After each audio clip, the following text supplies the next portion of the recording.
ಸಾಮಾನ್ಯವಾಗಿ ನಮ್ಮಲ್ಲಿ ಕೆಲವರಿಗೆ ಯಾವುದೇ ಹೂವನ್ನ ಕಂಡರೂ ಅದನ್ನ ಗಿಡದಿಂದ ಕಿತ್ತು ಅದರ ಮಕರಂದವನ್ನ ಹೀರುವ ಅಭ್ಯಾಸವಿದೆ. ಆದರೆ ಈ ಅಭ್ಯಾಸವೇ ಜೀವಕ್ಕೆ ಕುತ್ತಾಗಬಹುದು ಎನ್ನುವುದು ನಿಮಗೆ ಗೊತ್ತಾ? ಇಂತಹದೇ ಒಂದು ಘಟನೆ ಇತ್ತೀಚೆಗೆ ಕೇರಳದಲ್ಲಿ ನಡೆದಿದೆ. 24 ವರ್ಷದ ಸೂರ್ಯ ಸುರೇಂದ್ರನ್ ವೃತ್ತಿಯಲ್ಲಿ ನರ್ಸ್. ಲಂಡನ್ನಲ್ಲಿ ಆಕೆಗೆ ಹೊಸ ಕೆಲಸ ಕೂಡ ಸಿಕ್ಕಿತ್ತು. ಇನ್ನೇನು ವಿಮಾನ ಏರುವ ದಿನ. ದೇವರನ್ನ ಅರ್ಚಿಸಲು ಸೂರ್ಯ ಕಣಗಿಲೆ ಹೂವನ್ನ ಕಿತ್ತಿದ್ದಾಳೆ. ಆಕಸ್ಮಿಕವಾಗಿ ಅದನ್ನ ಜಗದಿದ್ದಾಳೆ ಕೂಡ.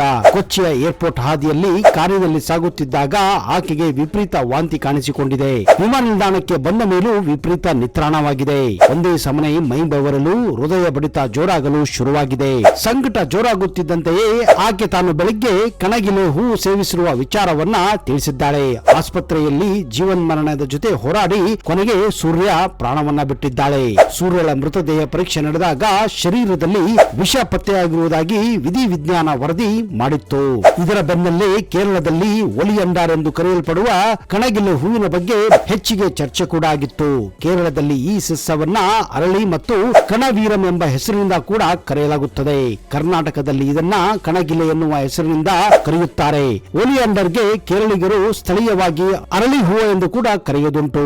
ಕೇರಳದ ಸಾಕಷ್ಟು ದೇವಾಲಯಗಳಲ್ಲಿ ದೇವರನ್ನ ಈ ಕಣಗಿಲೆ ಹೂವಿನಿಂದಲೇ ಅಲಂಕಾರ ಮಾಡುತ್ತಾರೆ. ಒಲಿಯಂಡರ್ನ ಪೂರ್ಣ ಹೆಸರು ನೆರಿಯಂ ಒಲಿಯಾಂಡರ್ ಅಂತ. ಸಾಮಾನ್ಯವಾಗಿ ಉಷ್ಣವಲಯದ ದೇಶಗಳಲ್ಲಿ ಕಾಣಿಸಿಕೊಳ್ಳುವ ಈ ಹೂಗಳ ವಿಶೇಷತೆ ಎಂದರೆ ಬರಗಾಲದಲ್ಲೂ ಕೂಡ ಇವು ಅರಳುತ್ತವೆ. ಕಣಗಿಲೆ ಹೂಗಳ ಈ ಗುಣದ ಕಾರಣಕ್ಕಾಗಿಯೇ ಇವನ್ನ ಅಲಂಕಾರವಾಗಿಯೂ ಬಳಸಲಾಗುತ್ತದೆ. ಉದಾಹರಣೆಗೆ ಕೇರಳದ ಹೆದ್ದಾರಿಗಳು ಮತ್ತು ಕಡಲ ತೀರಗಳ ಬಳಿ ಸಾಕಷ್ಟು ಈ ಹೂಗಳನ್ನ ಅಂದ್ರೆ ಒಲಿಯಂಡರ್ ಗಳನ್ನ ನೀವು ಕಾಣಬಹುದು. ಹೆದ್ದಾರಿಯ ಡಿವೈಡರ್ ಗಳಲ್ಲಿಯೂ ಕೂಡ ಈ ಹೂಗಳಿಗೆ ನೀರು ಹಾಕದೇ ಇದ್ದರೂ ಇವು ಬದುಕುತ್ತವೆ ಮತ್ತು ಬೆಳೆಯುತ್ತವೆ.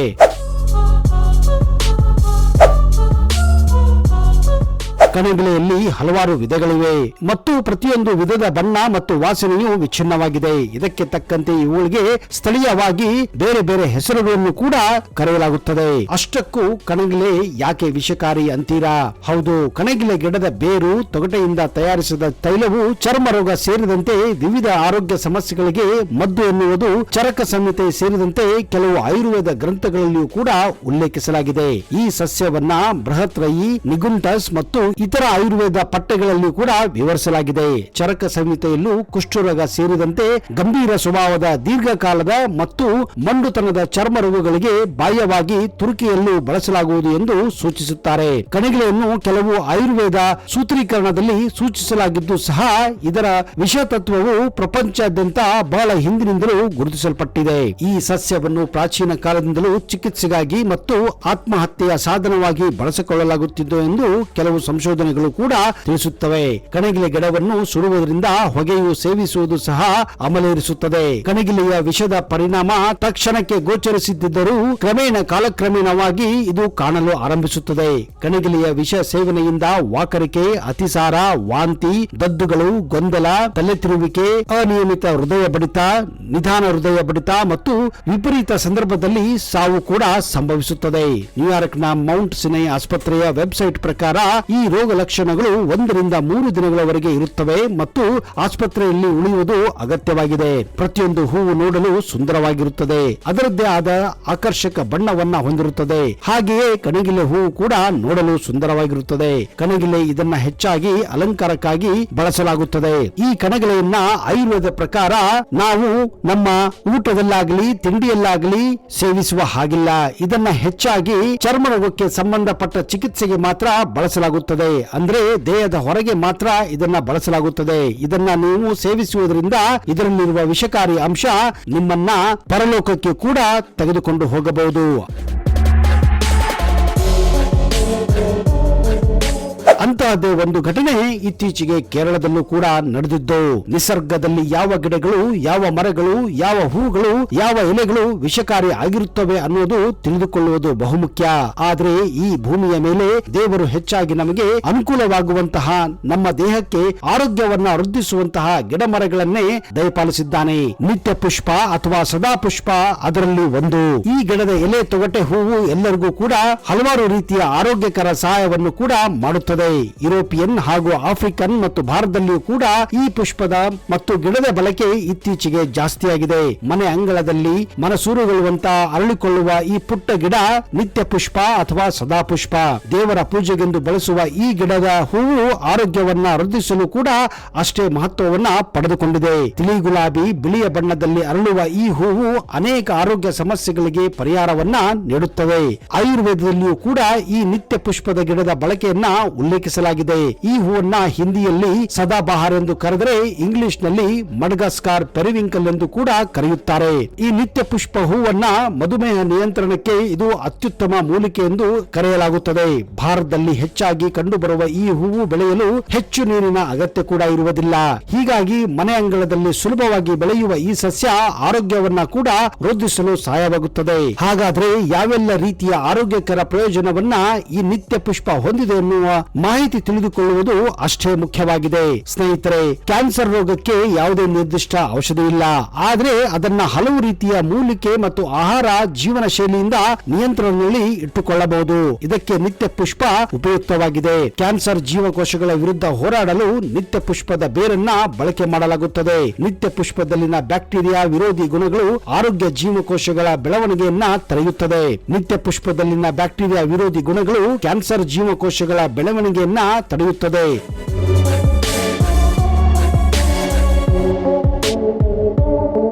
ಮಧುಮೇಹ ತಡೆಗೆ ಸಾಕಷ್ಟು ಬಗೆಯ ಮದ್ದುಗಳಿದ್ದರೂ ನಿತ್ಯ ಪುಷ್ಪದ ಬಳಕೆ ಹೆಚ್ಚು ಪರಿಣಾಮಕರವಾಗಿದೆ.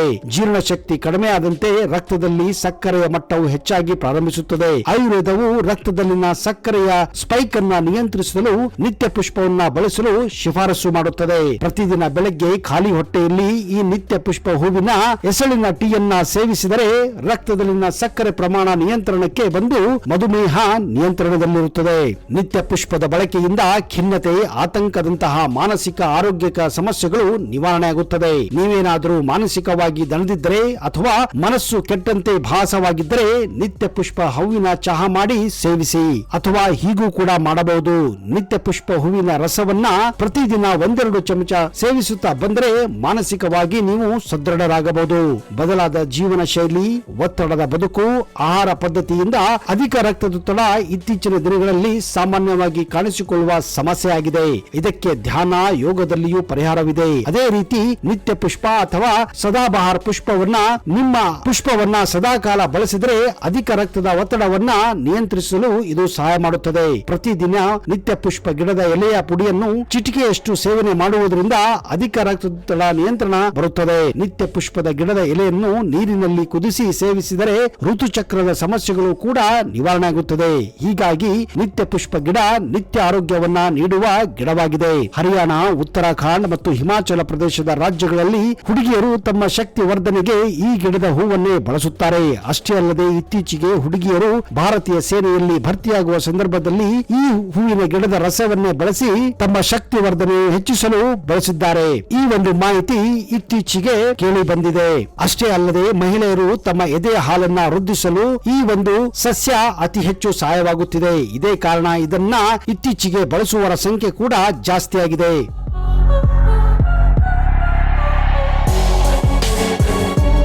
ಬಿಸಿಲಿನ ಝಳ, ನಿದ್ದೆಗೆಡುವುದರಿಂದ ಚರ್ಮದ ಸಮಸ್ಯೆ ಕಾಡಬಹುದು. ಸ್ಕಿನ್ ಟ್ಯಾನಿಂಗ್, ಕಪ್ಪು ಕಲೆಗಳು, ಮೊಡವೆಗಳಂತಹ ಸಮಸ್ಯೆಗಳಿಗೆ ಈ ನಿತ್ಯ ಪುಷ್ಪ ಪರಿಹಾರ ನೀಡುತ್ತದೆ. ಈ ನಿತ್ಯ ಪುಷ್ಪದ ಗಿಡದ ಎಲೆಗಳನ್ನ ಬಿಸಿಲಿನಲ್ಲಿ ಒಣಗಿಸಿ ಪುಡಿ ಮಾಡಿ ಇಟ್ಟುಕೊಂಡರೆ ಅದಕ್ಕೆ ಸ್ವಲ್ಪ ನೀರನ್ನ ಸೇರಿಸಿ ಮುಖಕ್ಕೆ ಹಚ್ಚುತ್ತಾ ಬಂದರೆ ಚರ್ಮದ ಸಮಸ್ಯೆಗಳಿಗೆ ಪರಿಹಾರ ಕೂಡ ಸಿಗುತ್ತದೆ. ಅಲ್ಲದೆ ಮುಖದ ಕಾಂತಿ ಕೂಡ ಹೆಚ್ಚಾಗುತ್ತದೆ. ಅನೇಕ ಜನರಲ್ಲಿ ಕೂದಲಿನ ಸಮಸ್ಯೆ ದಿನದಿಂದ ದಿನಕ್ಕೆ ಹೆಚ್ಚಾಗುತ್ತಿದೆ. ಕೂದಲು ಉದುರುವುದರ ಜೊತೆಗೆ ಬಿಳಿ ಕೂದಲಿನ ಸಮಸ್ಯೆಯೂ ಹೆಚ್ಚುತ್ತಿದೆ. ಆದರೆ ಈ ಸಮಸ್ಯೆಗೆ ಮುಖ್ಯ ಕಾರಣವೇನೆಂದರೆ ವಾಯು ಮಾಲಿನ್ಯ ಮತ್ತು ದೇಹದಲ್ಲಿನ ಪೋಷಕಾಂಶಗಳು ಎಂದು ಆರೋಗ್ಯ ತಜ್ಞರು ಹೇಳುತ್ತಾರೆ. ಸಾಮಾನ್ಯವಾಗಿ ಮನೆಯ ಸುತ್ತಮುತ್ತಲಿನ ಪ್ರದೇಶದಲ್ಲಿ ಕಂಡುಬರುವ ಸದಾ ಪುಷ್ಪ ಸಸ್ಯವು ಕೂದಲಿಗೆ ಪರಿಣಾಮಕಾರಿಯಾಗಿದೆ. ಇದರ ಔಷಧೀಯ ಗುಣಗಳು ಕೂದಲನ್ನು ಕಪ್ಪಾಗಿಸುತ್ತದೆ ಮತ್ತು ಕೂದಲು ಉದುರುವಿಕೆಯನ್ನ ಕೂಡ ಕಡಿಮೆ ಮಾಡುತ್ತದೆ.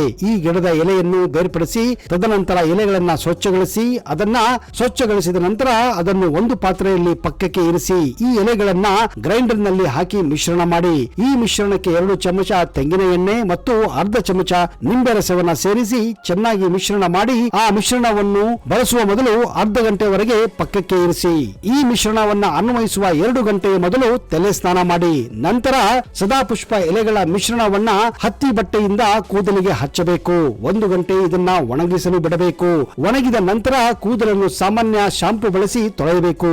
ಉತ್ತಮ ಫಲಿತಾಂಶ ಪಡೆಯಲು ವಾರಕ್ಕೊಮ್ಮೆ ಈ ರೀತಿ ಈ ಪರಿಹಾರವನ್ನ ಬಳಸಿದರೆ ನಿಮ್ಮ ಕೂದಲುಗಳು ಉದುರುವುದಿಲ್ಲ ಹಾಗೂ ಬಿಳಿ ಕೂದಲುಗಳು ಕಪ್ಪಾಗುತ್ತವೆ ಅನ್ನುವ ಒಂದು ಮಾಹಿತಿಯನ್ನ ಇತ್ತೀಚೆಗೆ ಹಲವಾರು ತಜ್ಞರು ಕೂಡ ಕೊಟ್ಟಿದ್ದಾರೆ.